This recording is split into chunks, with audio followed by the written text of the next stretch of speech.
How do you pick a puppy? That's this week's video question. Like, people ask me all the time, how do you pick a puppy?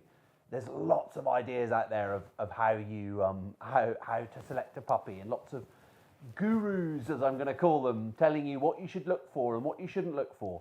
You know, most of it's an absolute load of crap. I see more puppies in a year than most people do in a lifetime, both with the puppies that we have here and also the other puppies I look at and stud litters, etc. And can I pick a puppy at this age, 4 weeks old? Absolutely not. They're just all the same. I mean, the advantage of a red Labrador is you can see a bit of difference between some of them. Obviously, some of them are boys, some of them are girls. But there's lots of tests and things that people have written about, and we've gone through them and we've done them. And you know, we keep more puppies out of our own breeding than I think anybody else I've ever come across. If we have a litter of puppies, sometimes we'll keep the entire litter. At minimum, we'll keep half the litter. So if we have a litter of 8 puppies, we'll keep 4 of them. How do we pick those 4? Well, we normally keep a couple of girls, a couple of boys, something like that. Or if we've got too many boys, we keep more girls. If we've got too many girls, we keep more boys. So that's the start, is obviously sex has got something to do with it. But we'll talk about that in a minute. Now, at 8 weeks old, do the traits that we see at 8 weeks old, are they still the same at 10 and 12 weeks old? Some of them are, some of them aren't. Some of them change. The confident one becomes not so confident. The quiet ones become more confident. Are they still the same at 5 months old? Absolutely not. So what we tend to do is we tend to have a look at the litter and we go, right, those are the 2 most boisterous ones, those are the 2 in the middle, and those are the 2 quiet ones. And as a general rule, we'll suggest that the quiet ones go to a family who've maybe never had a dog before and their kids are maybe a bit scared of dogs. The ones in the middle are going to go to people who've maybe had a dog or 2 and they live a fairly normal life. And then the most enthusiastic, kind of up at the front, ready for everything, they're the ones we tend to keep for training, or tend to go to someone who's had a number of dogs before and they really want, you know, something with a real bit of guts. One of the common things we hear is oh, the puppy chose me. Oh God, the amount of times I've heard that, and I want to roll my eyes in a very arrogant way. That puppy didn't choose you. That puppy was, one, the most awake. Secondly, it's probably the one that comes to the front all the time because it's just the confident one. But if you went back an hour later and that puppy had lots of attention and lots of burning off energy, it would be fast asleep and another one would come to the front and pick you. When we're talking about black Labradors particularly, I defy anybody to go and look at a litter of black Labradors for half an hour or an hour, which is the sort of time that the breeder might let you go and look at the dogs for, to then go back 4 weeks later when the puppies are 8, maybe even 10 weeks old, and pick the same puppy. Obviously, if there's just one girl in the litter or just one boy, then you've got a good chance you're going to pick the right one because that's just biology. But to go and look at a litter of puppies and there's, say, 6 girls and you've picked out one of them and they're even spread, i.e. there's not a runt, there's not a big one, they're all roughly the same size, to go back and pick the same one in the same method you used when they were 4 or 5 weeks old, it just doesn't work. I'm sorry, lots of people will say, oh, it does. It doesn't. This is what we do. We do a lot of it. I've got a lot of experience with it, and it just doesn't work. So we let people see their puppies at 4 and 5 weeks old. When the mum starts to get bored of them, we certainly don't let them choose then because it's ridiculous.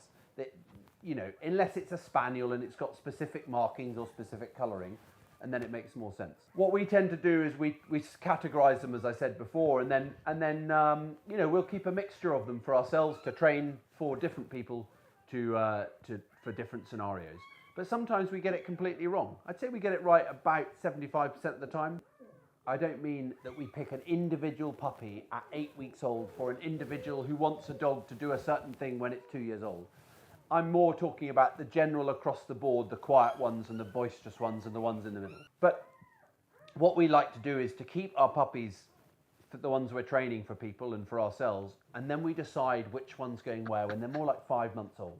Because little babies, as in human babies, they just sort of lie there going, you know, sucking their fingers or their dummy or whatever it is, or their bottle, you know, and they're cute and everyone goes, oh, look, aren't they lovely? But they haven't really got a huge personality, have they? They don't really do very much. And as they grow, their personality grows.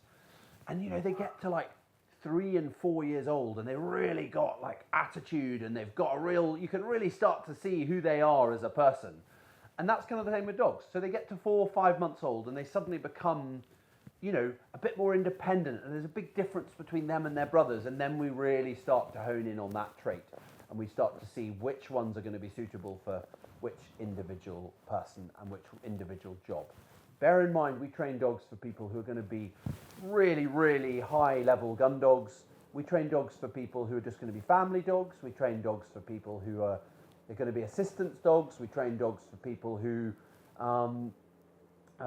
maybe they're going to do some other kind of scent tracking work with them. There's a real array of different jobs, and it's not just the jobs that there's a big variation. There's also the people. You've got someone who's really loud and confident and bold. They need a sort of dog that's going to take it on the chin a bit more. Whereas if you've got a quiet, mousy sort of person who's a bit shy, then, you know, they don't want a really shy dog because they don't want to be really shy together, but they certainly don't want a like, right, what are we doing, kind of happy, you know, into everything kind of dog.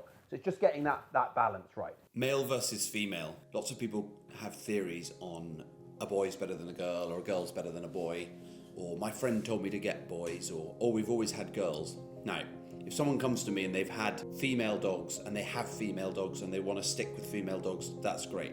If someone comes to me with boys and they've had boys and they want a boy, that's great. But often people come to me with a preconception of what they want, given to them by somebody in the park who has a female or has a male and said, oh, I had a boy once and it was naughty, or I had a girl once and she did this. People get too hung up on it. The reason I say this is because within a litter you can have a boisterous boy and a boisterous girl. You can have a quiet boy and a quiet girl. The dog's temperament to match you is not necessarily relative to whether it's a male or a female. If I had to generalize, I would say young boys, dogs and children are a bit more bouncy and a bit more silly. But once they're older and they're trained, a boy is going to do something wrong right there in front of you. He's not going to try and sneak her off behind you and be clever and be fly. Whereas a girl will be like, oh, I think I can get away with it. And, you know, they'll try and do something behind your back. So if I would say historically all my best dogs have always been dogs. They're just, I get on with them. They're straightforward, they're right, you know, whatever they do wrong, they put their hands up and they go, sorry boss, and you correct them. However, due to the fact that we keep more girls, because obviously for breeding and the continuation of our line is easier done with females than, you know, taking a stud puppy off every stud litter and having a real mismatch of dogs coming in off our stud dogs. We can create more consistency with our girls, so we inevitably end up with a lot more girls.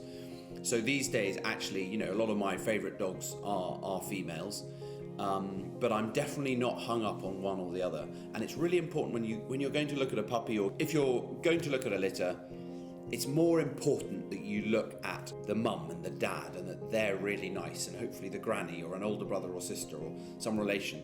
That is more important than just going, oh, I want a girl because someone said they could be easier. Because you might end up with a completely crazy girl off completely crazy parents, or actually if you'd gone to a different litter, you'd have got a really calm boy off really nice parents. So it's really important that unless you've got a really good background in kind of knowing what you want, go at these things with a bit more of an open mind and take advice from the person who you're getting the dog from, because they will know the puppies better than you, because they will spend every day with them looking at them, and they will know who's going to be easier or who's going to be more feisty or whatever it is you specifically think you want. Everyone's got their own views, everyone's got their own opinions.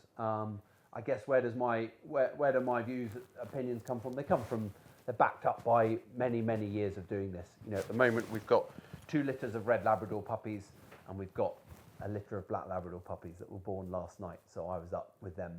Not too late, actually. She was very civilized. She started having them about 6 o'clock and she finished at about 11 o'clock at night. So, you know, we're going to watch those puppies grow, as are you guys, hopefully, and see some of them being trained and how they develop and turning into maybe one day we'll see one of them having puppies. I hope you've all found this interesting. I'm sure there'll be loads of questions. We do sell trained dogs, but we also sell puppies. So some of these guys will go as 10-week-old puppies. We tend to let them go at 10 weeks old because we find that they're just a bit stronger and a bit bigger, and they've had their jags and they're a bit more capable of taking on the world. I certainly wouldn't want to see anyone getting a puppy much younger than that. If you've got any questions, please let us know.